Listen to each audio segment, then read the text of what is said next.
Assalamualaikum warahmatullahi wabarakatuh. Perkenalkan, saya Danus Waidi dari kelas 2012C dengan NIM 088. Pada kesempatan saya kali ini saya akan sedikit menjelaskan dan sharing mengenai cara menghitung uji validitas person product moment. Uji validitas person product moment adalah metode statistik untuk mengukur apakah suatu kuesioner valid atau tidak, dengan mengkorelasikan skor setiap item dengan skor total responden. Jika nilai koefisien korelasi atau R hitung lebih besar dari R tabel atau nilai signifikannya kurang dari 0,05, maka item kuesioner tersebut dianggap valid. Baik, langsung saja. Untuk bahannya menghitung uji validitas ini, yang pertama ada itu saja R tabel untuk menentukan atau membandingkan dengan nilai R hitung nanti. Kedua, ada data hasil kuesioner. Kali ini saya mendapatkan 23 responden. Kemudian saja adalah SPSS.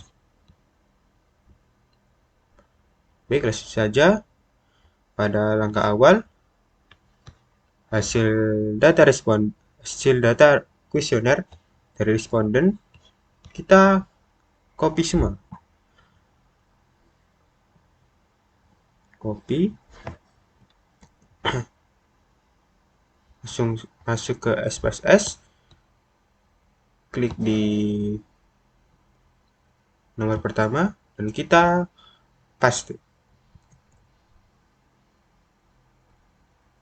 Baik, di sini sudah terlihat 23 responden sudah benar, dan kita akan mengubah nama var ini, var1, var2, var3, dan klik variable view. Untuk langkah cepatnya, kita klik name, kemudian kita Ctrl F, dan di sini kita klik refresh, dan kita ketik var 000. Kemudian di refresh with kita klik X, kemudian kita klik refresh all. Di sini sudah terganti X1, X2 hingga X10, dan di X11 kita ganti dengan total.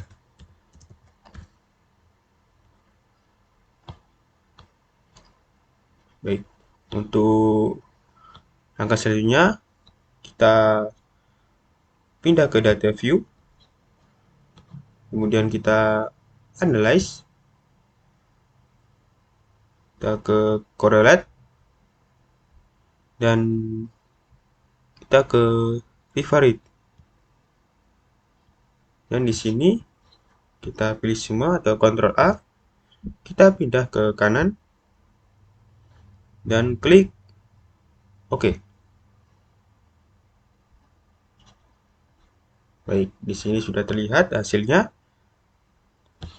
Sini X1 atau item pertama, yaitu person correlation, atau bisa kita anggap dengan R hitung, kemudian sigma, dan N adalah total responden. Baik, untuk membaca atau bandingkannya, kita lihat terlebih dahulu R tabel yang sudah kita cari.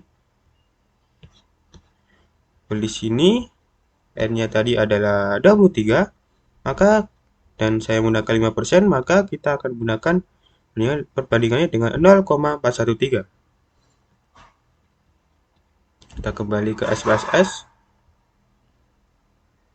Baik, langsung saja di item pertama X1, kita lihat ke barisan person correlation atau hitungnya. Di sini pertama ada 0,06115. Maka saja ini lebih dari 0,413. Maka item pertama dianggap valid. Dan X2 0,939, Maka tentu saja ini lebih dari 0,13 maka juga dianggap valid. Dan yang ketiga ada 0,853 maka juga dianggap valid. Dan yang keempat ada 0,892 maka juga dianggap valid. Dan yang kelima 0,869 maka juga dianggap valid. Kemudian yang keenam 0,873 juga dianggap valid. Dan yang ketujuh ada 0,891 maka juga dianggap valid.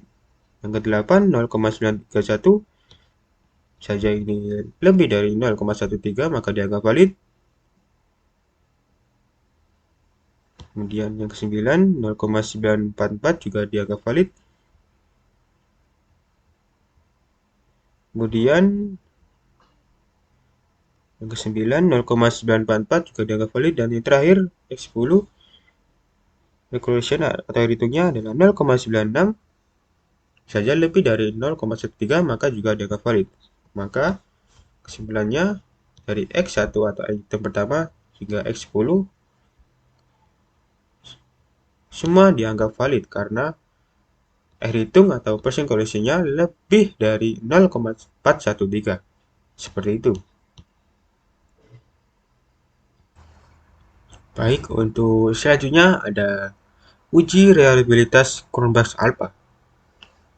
Konsep uji reliabilitas Cronbach's Alpha adalah metode statistik yang digunakan untuk mengukur konsistensi internal dari sebuah alat ukur atau kuesioner. Uji ini bertujuan mengetahui seberapa baik butir-butir pertanyaan dalam alat ukur saling berkorelasi dan mengukur konstruk yang sama. Ketentuannya, jika nilai Cronbach alpha lebih dari 0,6, maka kuesioner atau alat ukur dianggap reliable atau konsisten. Sedangkan jika kurang dari 0,6 dianggap tidak reliable. Nilai ini dapat dibandingkan dengan nilai R tabel untuk memutuskan reliabilitas secara statis, namun nilai alpha juga dipengaruhi oleh jumlah item di dalam alat ukur. Penambahan item dapat meningkatkan nilai alpha meskipun item tidak seluruhnya mengukur konstruk yang sama. Oke, langsung saja untuk memahaminya kita langsung praktek dan lihat bersama. Baik, di sini saya menggunakan data sebelumnya yaitu yang berjumlah 23 responden. Untuk mengujinya kita klik analyze, kemudian scale, dan kita klik reliability analyze. Kita klik sini, kita cek sudah 10 k sama dengan tadi. Kita pilih semua dan kecuali pada item total kita tinggalkan. Maaf.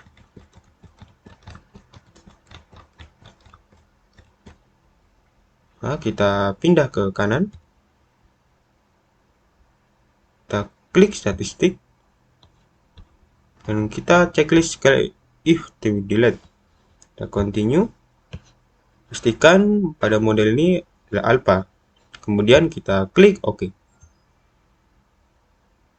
Baik. Kita perbesar. Maka kita lihat pada tabel reliability statistik. Pertama ada Cronbach's alpha yang sudah end of item atau jumlah item kita. Dan untuk keduanya kita lihat kembali.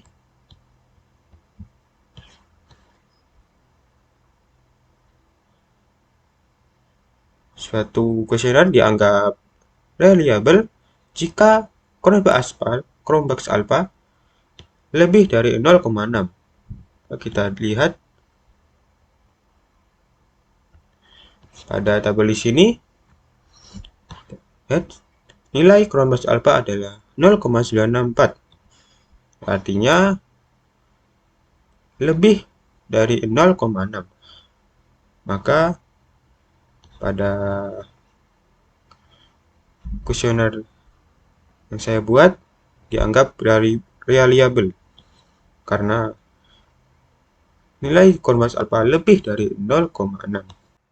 Baik, eh, demikianlah tata cara dari saya mengenai cara menghitung uji validitas dan uji reliabilitas. Semoga video saya bermanfaat bagi teman-teman semua. Sampai jumpa di lain kesempatan. Dadah.